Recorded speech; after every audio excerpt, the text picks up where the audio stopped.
Taking a look at our classic warrior this time. Just a little update because we finally got our best in slot weapon, the Thunder Strike. I'm just playing. We actually got Bone Reaver's Edge, which is way better. We ended up getting Shadow Strike and Thunder Strike just for a meme weapon. We got both the meme weapons actually, Earthshaker, which can be good in PvP. Don't mind my bags again here. But a little gear update.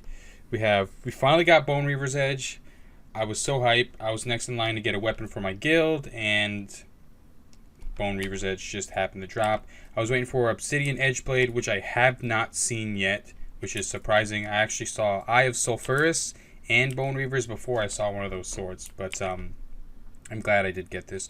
A lot of people are saying Obsidian might be a little bit better for PvE because of the +8 to sword, but I think Bone Reaver's Edge is really good. And the chance on hit, I thought it applies a debuff to the target. It actually buffs you. So I'll show a little bit of clips of me raiding with the sword a little bit after this, but just so you can see. But just to update our warrior, at least one of our warriors, got Lionheart's Helm, Onyxia's Tooth Pendant. We still haven't gotten the shoulders from Upper Blackrock Spire. I've been running it a lot, still haven't gotten it. Cape of the Black Baron, really good. We actually ended up getting the Carapace from Upper Blackrock Spire. It's so funny. I saw the Carapace drop like 3 times before I saw the shoulders. It's just weird. I have weird luck on this character. But I know this is not best in slot, but it's really good. I need to enchant it. It's good for PvP at least, I think. Battleborn arm bracers. I still have the shitty green bow. Everything else pretty standard. We are missing the ring off princess runs, which I gotta do. I mean, all these runs are easy. It's just they haven't been dropping. But we have Band of the Ogre King and the Tarnished Elven Ring. We got the Sabatons of Might. Again, I think the best in slot ones or pre-best in slot ones are in like Skullomance, but these are really better than the ones I had. Of course, the Devil Sword leggings. And then we have Onslaught Girdle, which is really sick as well. So I got both the pieces I needed from Rag. So I mean, can't really be too mad at that. But yeah, just a little quick gear update. I'll go ahead and show a little bit of footage of me raiding. If any of you Fury Warriors are watching this, maybe you can help me with my rotation when to use Death Wish, when to pop Recklessness, but I mean, of course I pop Recklessness during execute phase. Death Wish, I kind of just, if I'm cleaving, if there's a cleave group, I just want to top the meter, so I use Death Wish while I'm cleaving, things like that. But a little quick update. Thank you for tuning in, and I'll go ahead and show some footage of me raiding.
direction. Back to you, my truest reflection.